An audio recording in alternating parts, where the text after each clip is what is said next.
Hello dear students, welcome back to my channel physics SPC. Gravitation का एक question. Three particles P Q and R placed as per figure. ये figure given है। Masses P Q and R √3m and m respectively. P Q और R के ये masses given है। The gravitational और on a fourth particle S of mass small m is equal to. इस पर gravitational force पूछ रहा है।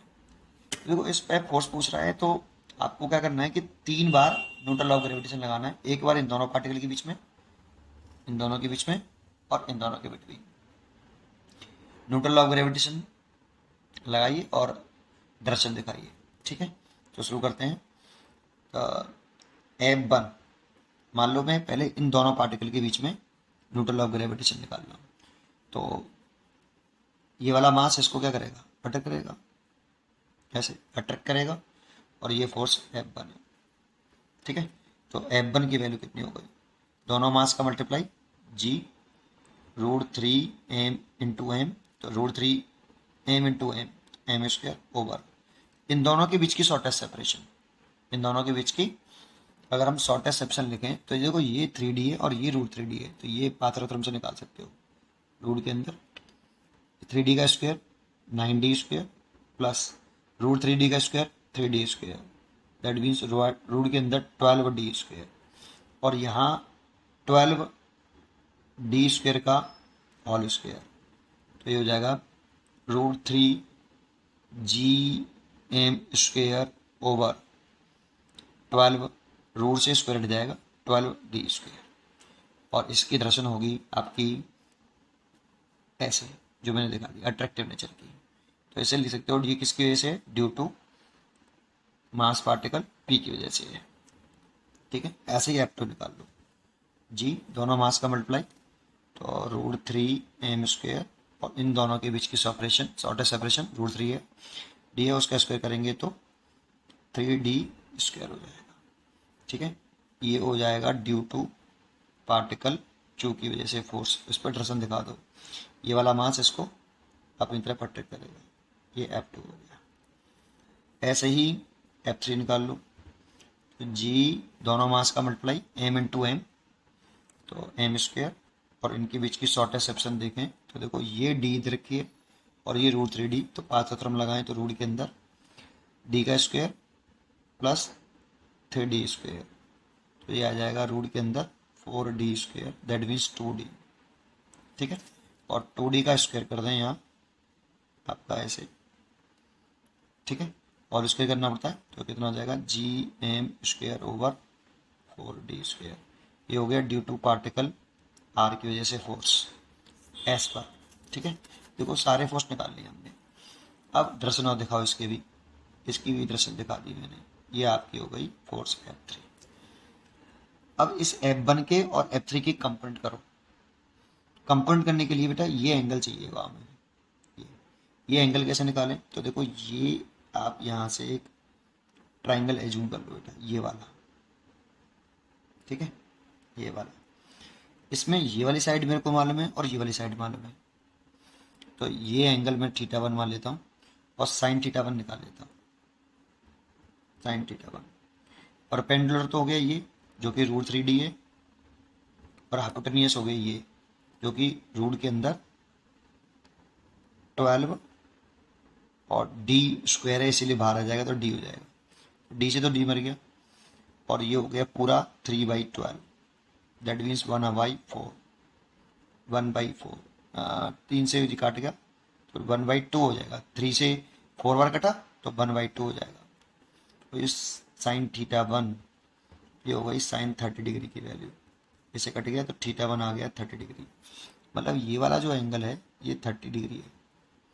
तो इसका कंपोनेंट करेंगे, ये वाला एक कंपोनेंट ये आया F1 30 डिग्री, इसलिए cos 30 डिग्री, और ये वाला जो कंपोनेंट आएगा इसका, ये होगा F1 sin 30 डिग्री। ठीक है, रेक्टेंगुलर कंपोनेंट कर लिया F1 के, एक ये वाला और एक ये वाला। ये वाला कंपोनेंट हो गया ये वाला। ठीक है, ऐसे इसकी कंप्लीट कर लो। तो आप एक काम करिए, इसमें ये वाला एंगल निकाल लो।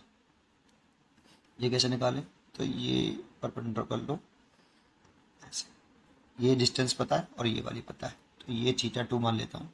ठीक है, देखता हूँ क्या आएगा, क्या परपेंडिकुलर लगाऊँ, साइन थीटा 2, परपेंडिकुलर तो हो गया √3d और हाइपोटेन्यूस हो गया, ये वाली साइड जो थी वो 2d थी, ये कट गया, तो ये 60 डिग्री की वैल्यू हो गई। देखो θ2 ये साइन 60 डिग्री, साइन से साइन कट जाएगा 60 डिग्री, दैट मीन्स ये 60 डिग्री आ गया। इसका कंपोनेंट करें F3 का रेक्टेंगुलर, तो एक कंपोनेंट इधर की तरफ आएगा, ये आएगा F3 cos 60 डिग्री, और इधर की तरफ एक कंपोनेंट आएगा, इसे कहाँ लिखूँ, यहाँ ले देता हूँ, F3 sin 60 डिग्री। बस ये कंप्यूट करने के बाद हॉरिजॉन्टल फोर्स निकाल लो पहले, नेट हॉरिजॉन्टल फोर्स, तो नेट हॉरिजॉन्टल फोर्स, हॉरिजॉन्टल लिखा है इक्वल टू, देखो अब ये चेक करना पड़ेगा कौन सा बड़ा है पहले, चलो घटा लेते हैं, तो माइनस में आएगा तो मालूम पड़ जाएगा कि कौन सा बड़ा है कौन सा छोटा है। ठीक है ना, तो किसी में से भी किसी को उठा देता हूँ, F1 cos 30 में से मैं F3 cos 60 डिग्री घटाता हूँ। अगर ये माइनस आता है इसका मतलब ये वाला बड़ा है, और प्लस आता है तो यही बड़ा है। ठीक है, चलो सॉल्व कर लेते हैं। F1 की वैल्यू कितनी है, ये रही, तो लिख लेते हैं यहाँ पे √3gm² ओवर 12d², और cos 30 की वैल्यू वही √3/2 माइनस F3 की वैल्यू देखते हैं, F3 की वैल्यू ये वाली है gm² ओवर 4d² और cos 60 की वैल्यू 1/2। देखो √3 और √3 3 हो गया, 3 से इन दोनों से मिलके ये 4 बार कट गया, तो ये 8 हो गया, और नीचे भी 8 है, तो gm²/8 minus gm²/8, that means cancel होकर 0 आ गया बेटा। तो इसका मतलब हॉरिजॉन्टल डायरेक्शन में कोई फोर्स नहीं है, ये तो पक्का है। जैसे ये कह रहा है पहला वाला चॉइस एस डी डायरेक्शन, तो एस टी डायरेक्शन में तो कोई है ही नहीं है, 0 आ रहा है, नेट फोर्स 0 आ रहा है ना, तो ये तो गलत हो गया। और इसमें S2 डायरेक्शन और एस यू डायरेक्शन में भी नहीं है, ये भी गलत हो गया। SQ डायरेक्शन में तो है, ST डायरेक्शन में नहीं है, ये भी गलत हो गया। आंसर तो खत्म हो गया, यही हो गया C, लेकिन फिर भी कर लेते हैं भाई। ST डायरेक्शन में, हॉरिजॉन्टल डायरेक्शन में तो नेट फोर्स है ही नहीं कोई, 0 है, तो ये वाला इसमें ST कह रहा है, इसमें भी SU कह रहा है, और इसमें भी ST कह रहा है, तो ये गलत हो गया। तीनों चॉइस गलत, ये C करेक्ट। लेकिन फिर भी चेक कर लेते हैं कि वर्टिकल डायरेक्शन में, SQ डायरेक्शन में इतना नेट फोर्स आ रहा है या नहीं आ रहा है। SQ डायरेक्शन में ये रही, तो देख लेते हैं net force along SQ direction, along SQ direction, तो F नेट बराबर, तीनों को ऐड कर लें, तीन कौन कौन से, एक तो F2 है, एक F1 sin 30 है, और एक F3 sin 60 डिग्री है, ऐसे तो है। ठीक है, देखो एक तो F2, एक F3 sin 60 डिग्री और एक F1 sin 30 डिग्री, तो वैल्यू पुट कर लेते हैं। F2 की वैल्यू है रूट के अंदर 3gm² ओवर 3d², ये देखो ये, ठीक है। F2 की वैल्यू प्लस F1 की वैल्यू है √3gm² ओवर 12d² और इसकी वैल्यू 1/2, साइन 30 की वैल्यू 1/2, प्लस F3 की वैल्यू है gm² ओवर 4d² और साइन 60 की वैल्यू √3/2। तो एक काम करते हैं, देखो √3gm² ओवर d², ये सब में कॉमन है, देखो तो यहाँ पे क्या बचा 1/3, और यहाँ पे क्या बचा 1/24, प्लस यहाँ पे क्या बचा 1/8। देखो ये कॉमन ले लिया मैंने, ये वाला सब में से, ठीक है। तो √3gm² ओवर d², यहाँ से 24 एलसीएम ले लिया, तो ये 8 और ये 1 और ये 3, 8 और 4 12 हो गए। देखो ये 12 हो गया पूरा ऊपर का, और ऊपर से ये काट दिया 2 बार, तो कितना आ गया √3gm² ओवर 2d², और ये किसके अलॉन्ग है SQ, क्योंकि देखो तीनों की डायरेक्शन सेम है नीचे की तरफ, तो ऐड करेंगे तो जो नेट फोर्स आएगा वो अलॉन्ग एस क्यू आएगा, इसीलिए एस क्यू डायरेक्शन में इतना नेट फोर्स आ रहा है।